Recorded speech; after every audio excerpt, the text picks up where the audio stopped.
और आखिर इस मानसिकता का इलाज क्या है? बीते एक महीने में बागपत, सहारनपुर और नोएडा के ढाबों से विचलित करने वाली तस्वीरें सामने आई हैं, जिनमें थूक कर रोटी बनाते हुए वीडियो वायरल हुए। इन मामलों में कार्रवाई भी हुई, लेकिन इसके बावजूद ऐसे मामले रुकने का नाम नहीं ले रहे। ताजा मामला गाजियाबाद से सामने आया। यहां जूस में यूरिन मिला के बेचा जा रहा था। हैरानी की बात यह है कि ऐसे मामलों में पकड़े गए सभी आरोपी समुदाय विशेष से ताल्लुक रखते हैं। सवाल बड़ा ये कि क्या ये मजहब इत्तेफाक है, यानी ये जो महज इत्तेफाक है, या फिर कोई मजहबी साजिश है?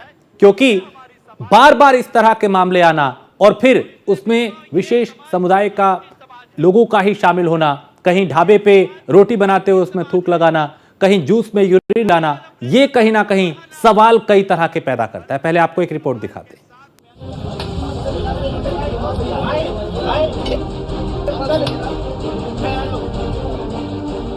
थूक से सनी रोटियां, जूस में बेच रहे पेशाब, ये है महज इत्तेफाक या किसी तरह का जिहाद? याद करिए, सावन महीने में कावड़ यात्रा मार्ग पर स्थित होटलों और ढाबों पर दुकान मालिक की असली पहचान जाहिर करने का आदेश दिया गया था। तो कैसे कथित सेक्युलरिज्म के ठेकेदार बिलबिला उठे थे। उनका सेक्युलरिज्म सिर्फ नाम बताने से आहत हो रहा था, लेकिन उससे पहले और उसके बाद जैसी तस्वीरें सामने आ रही हैं, उसके बाद इनकी जुबान बंद है और सेक्युलरिज्म का पटाखा फुस है। क्योंकि ऐसी तस्वीरों पर बोलेंगे तो असर वोट पर पड़ेगा।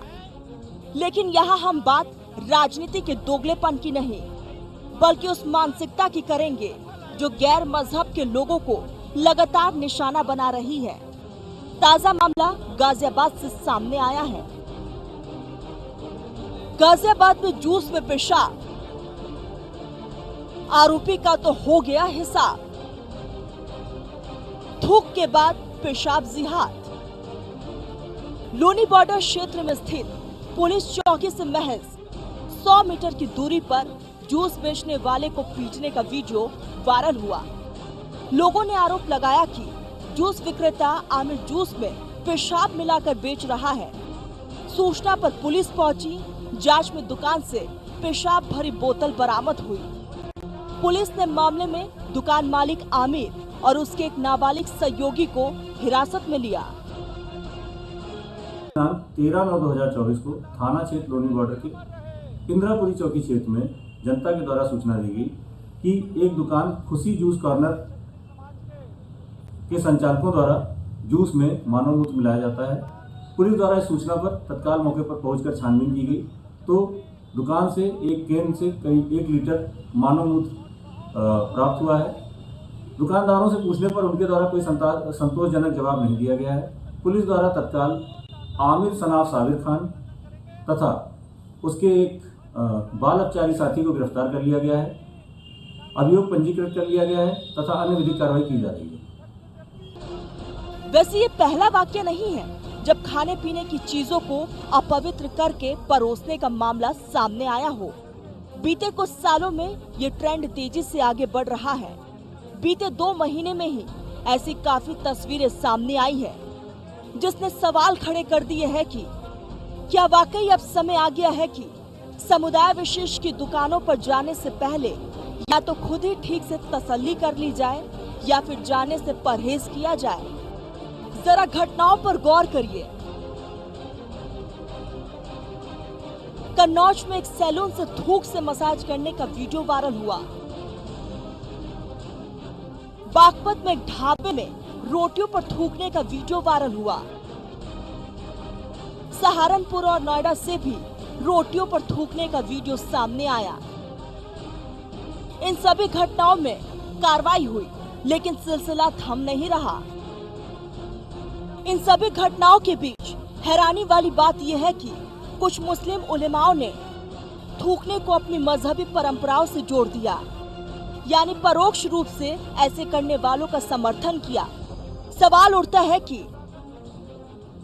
अगर थूकना मजहबी परंपरा है तो खुद इसका पालन क्यों नहीं करते? गैर मजहब के लोगों को अपवित्र खाना खाने पर क्यों मजबूर कर रहे हैं?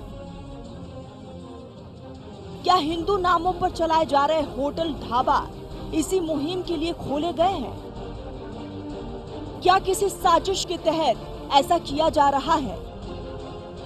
जो मामले सामने आए वहां तो कार्रवाई हुई, अभी भी अन्य जगहों पर ऐसा नहीं हो रहा, इसकी क्या गारंटी है?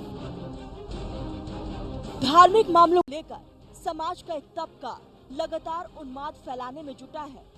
धर्म परिवर्तन हो, लफ्ज़ जिहाद हो, ऐसे मामले तो खूब सामने आ रहे हैं। अब ये घटिया सोच आपकी थाली तक पहुंच चुकी है।